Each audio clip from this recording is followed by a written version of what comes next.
How are you doing? You okay? Good. You good? Thanks. Okay, thanks for everyone for all.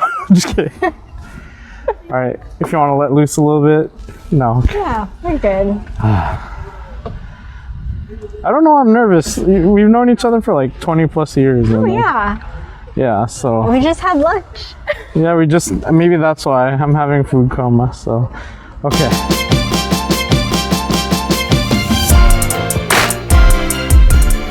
Ladies and gentlemen, it's been a while, but hopefully you guys are doing good. This is Gerard of Operation Fulfill and the Gerard Loves Life YouTube channel. And we're here on the Operation Fulfill podcast where we talk with folks who fulfill what they love to do. And my good friend over here, Miss Lauren Kleinschmidt, I almost said a Bhutan. I've known her like that for a long time, but we've known each other, for quite a long time. Even in the college days. We'll just say it was last year, so because we still look young. Last year. Yeah, so this is a special one because I've known Lauren, like I said, for quite a while. She's a good friend. She's a sister to me, and actually she was recently our, I want to say real estate agent, realtor. I guess we can start off there. What's the difference, or is they all pretty much similar? They're all pretty much the same. Real estate agent, realtor. Title-wise, and so I'm really happy to have her. She actually helped us find our new home. I'm not going to disclose where we are because I don't want to get people coming over and saying, hey, what you doing? No, I'm just kidding.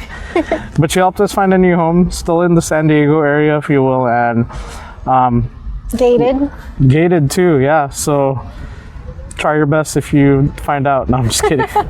No, but Lauren, I want to first thank you so much.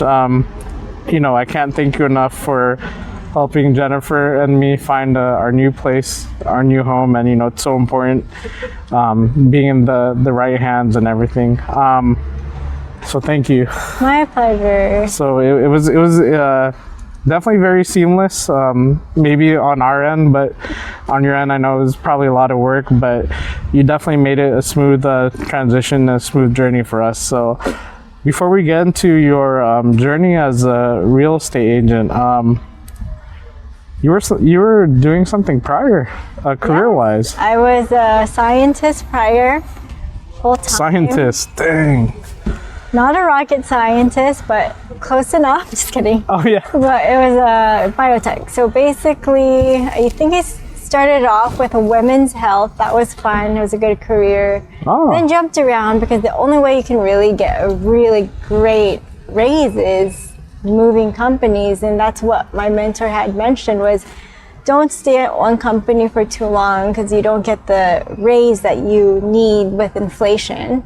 Oh yeah. So I trusted her and I followed what she said, and it was great. But then after a point, I got to a point where I did not want to get promoted. I actually told my director, please don't promote me. I don't want that next level. And it was mostly because I saw the other moms in the industry, like rushing home, dinner duties and all that stuff. And, and with AJ being a firefighter, he's not always home. So that was challenging, and just decided one day with AJ's grace and support, he's like, why don't you just become a real estate agent? Wow. So, yeah. Talk about a leap of faith. Yeah. So definitely, I'm glad you bring that up. It's the biotech industry is a great environment, but I guess the pains of it, like what you mentioned, is in order to keep up with pay and everything, just moving around, and then I'm assuming the time constraint that you just mentioned with the fellow moms. Yeah. And then it came to a point where there is a certain income I wanted to make, and I was like, in order to make that, I need to be like the owner of the business. Oh yeah. So then I was like, well, I'm not gonna create another biotech company. What can I do? And then I guess for me, I've always been that, like my coworkers probably don't know this, but I was always in competition. So I hit it very well where I had to be the first one done with my experiment, or first one setting up, first one at the instruments, first one cleaning. Like, it was very competitive, but they just didn't know I was competing with them. I was competing with myself, but also with them, but by being done and making sure my experiments passed. And if something didn't pass, I saw an opportunity where I could run my experiment overnight. So I'd go back to the lab, set it up real quick, so then at night while I'm sleeping, the instrument's running, and I'm taking advantage of that time. Wow. So just being on top of your game and trying to make sure that you're being seen. No, I don't blame you. I mean, just any work setting, you kind of want to make sure that you're known as, you know, a person that they can be relied on. Yeah. So especially with deadlines, there's always those deadlines, audits, everything like that. For sure. And it's always good to have that comfort, or that cushion, right? Yeah. Just in case if you need to change anything. No, I believe it, and just knowing you for such a long time, you know, you always had that mindset of being organized and always, you know, on top of whatever you're doing. So I can see, you know, that's, you know, instead of it's definitely a genuine and a really good trait to have. So thanks. So now, that's crazy. So you and AJ came down to talking about jumping into the real estate scene. I guess, what are the origins? I guess, what was the inspiration to jump into particularly real estate? Mostly actually because we were already investing in real estate. So I already knew a lot about investing, about what not to invest in, who not to partner with. Wow. What to look for in an agent. I had a really good agent in Utah who we still keep in touch. And because of how she treated me, that's the agent I want to be with to all my clients. So that's what you guys got. So yes, her customer service, and after reading a lot of like these self-help books with real estate and seeing who I want to become and who I don't want to become, that's kind of like, I guess, the guideline. No, for sure. And I'm glad you bring that up. You know, sometimes when you jump into an industry or just jump into anything that, you know, you are fascinated about, it's always good to have a good role model, and I'm glad that you brought that up. So she definitely showed the ropes and showed you that this is another path you can take. Well, when we were buying a house with her, because some stuff happened here in San Diego where we did not have great representation, and I was like, how did that agent not know this stuff? Then I realized when you become an agent, actually here in California, I don't know how it is in other states, it's just 3 classes, then you pass the exam as many times as you want. So wow. So as far as succession rate, as long as you keep on going, there's no like, oh, wait a few months if you fail it? Actually, I have no idea for that part, because I passed it my first time. Oof. And then it was a hard test, like, I'm not gonna lie. Like, I was like, well, maybe I'm gonna have to take it again. But I did pass, and then they don't give you a percentage of what you got wrong. It was just pass fail. Okay. Oh, that kind of lifts, you know, some of the weight or some tension. And then you're in this room, and with everybody else taking the test, there's people getting up, getting done quickly, and I was taking my time, seeing everything I knew, and so for me, it was really easy to pass and get that exam and become an agent. The hard part is the doing.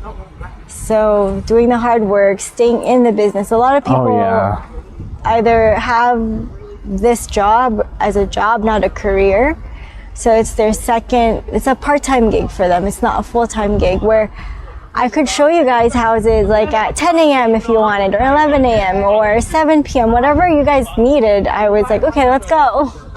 Oh, man. So yeah, definitely the flexibility is enticing. I think that's something that I notice, you know, knowing you personally and just seeing that you're able to, you know, pretty much the flexibility of time is something that I think that's very engaging, like, especially with the industry. So yeah, I mean, like, you can have, like, for example, like you guys saw, I took Olivia to some of my showings because I didn't have anybody to watch her, so I called her my assistant. She had a clipboard. She was a great partner, by the way. So she loves it. And then like tonight I'll have like an 8 p.m. Zoom meeting. I can take that from my home office and, you know, have a presentation for somebody. No, for sure. And that's when they get off of work, so it works for them. There you go. Yeah, it's a benefit for your client, but no, thank you. And what I love about it, we were talking earlier, for those that know the podcast, we instead of just jumping in and getting in on the podcast, sometimes we hang out prior. I was telling Lauren, we loved working with you, besides the familiarity and just knowing that we're really good friends, but you just are a genuine, caring person, inside and out. And I think we were talking about how sometimes, the stereotype, right, of a real estate agent is sometimes they're commission heavy, they're just there for the money, but and it comes to show when you were talking about prior to being a real estate agent, you always did the homework. You always did a deep dive researching of whatever you're investing in. Yeah. And I think that's so important. So I guess sometimes it's too much research. Sometimes you just go down the rabbit hole. Yeah, and sometimes it's too much. I've seen that where, I'll see a client or a house or whatever, and I'm like, okay, why is this house for sale? And I'll find out, okay, maybe somebody passed away, or there's a ghost. There's a ghost, or what happened here. There was one house one of my clients had mentioned. They're like, oh, why is this house still for sale? It's like, well, you should go Google the address and then the reason will pop up, and it did. I just won't mention it here, but then just in case. Oh yeah, no, for sure. But yeah, there was just some history with the home where, in that house in particular, there was a dead body. Wow. So it's they saw it. It's basically, they were able to Google and see why that house was still for sale. One thing I think that stuck with us when we were, and by the way, I just mentioned that Lauren helped us find our new place. She actually helped us sell our old place too, and it was a long journey. So thank you for your patience and just being top tier, professional. That was amazing. But I think one thing that, and I think that's a good rule of thumb for anyone who decides to look for a place. I think you said, definitely scope out the neighborhood, especially at nighttime. Yes, nighttime and weekends. Oh yeah, because the daytime, right? It may seem like it's chill and yeah, everybody's at work, nobody's home, but you really want to see who your neighbors are going to be. Yeah, for sure, and you want to, especially if you have kids, or if you want to invite people over. Yeah, it's definitely good to notice your surroundings, and our place in particular, I'm grateful that we checked it out, and it's definitely pleasant. And since you mentioned, you had the flexibility to show places at 9 a.m. even, we pretty much looked up and down Mira Mesa. San Diego. I'm ready, yeah. Yeah, you thought about Lake Elsinore. Oh, yeah. And I said, well, why don't you go check that out for a weekend and see how you guys like it. And see how you feel. And we did when we went to Vegas. No offense to anyone that lives there. But we just found out it wasn't a fit for us. So thank you for giving a heads up. And I think that's one thing that you have. You're knowledgeable of the places in San Diego. So you definitely helped us pinpoint a good location. I'm trying to think of some of the golden nuggets that we talked about, because we definitely had a good lunch. Oh, by the way, we are here in Pacific Highlands Town Center. I don't know if I said it right. I'll put the caption right over here. Oh yeah. But where we live now and where Lauren is, this is a good prime location. This is a good place. If you guys saw one of my podcasts, I talked with my friend Jesse or Cruzy at Ayu Sushi Noodles, which is over here, and it's a good neighborhood. It really is. Yeah, Carmel Valley. When we're buying Carmel Valley, I'm here. Oh yeah, right. Hope soon, very soon. Yeah.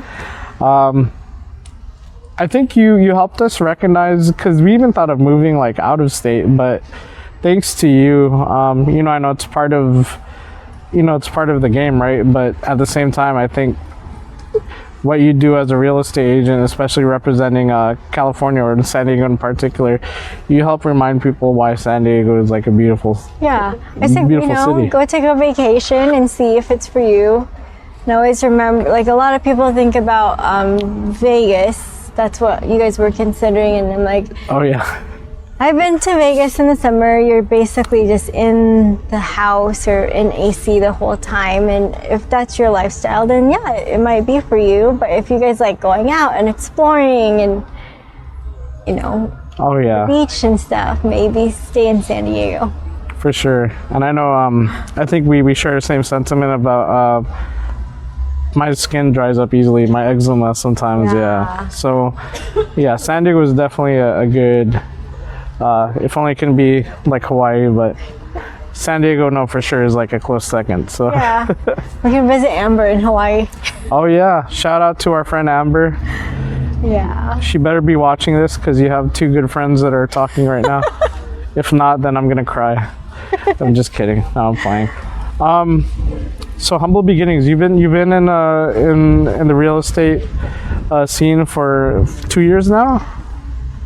Yes, I guess. I would call it 2 years because in 2023, I got my license in, I want to say that was August, and interest rates were at 8%. Ooh. Nobody really wanted to buy or sell. There was that struggle of people moving, and then I was basically trying to figure out my vibe, I guess, of like how I want to run my business. And then I decided, when was that? I think in 2025 was switching brokers. Nothing against my old broker. He was great. It was just that split was really hurting me like grow. I wanted to spend money on a coach, on marketing and stuff like that. So I was able to do that with the people I'm with now. For sure. And now I also do want to get my broker's license and take it from there and see what happens. Oh man. It comes to show that the scene itself, it's very lucrative and it's a lot of flexibility. So a lot of flexibility, but if you don't know how to manage money, people are like spending money on stupid things all the time, drinking, watches and this and that. And where I'm trying to I take my money and I make my money work for me, so it goes back into investing, or it goes towards Olivia. Oh yeah, right. Who is the best? I don't want to say investment, but it is the best investment as a family.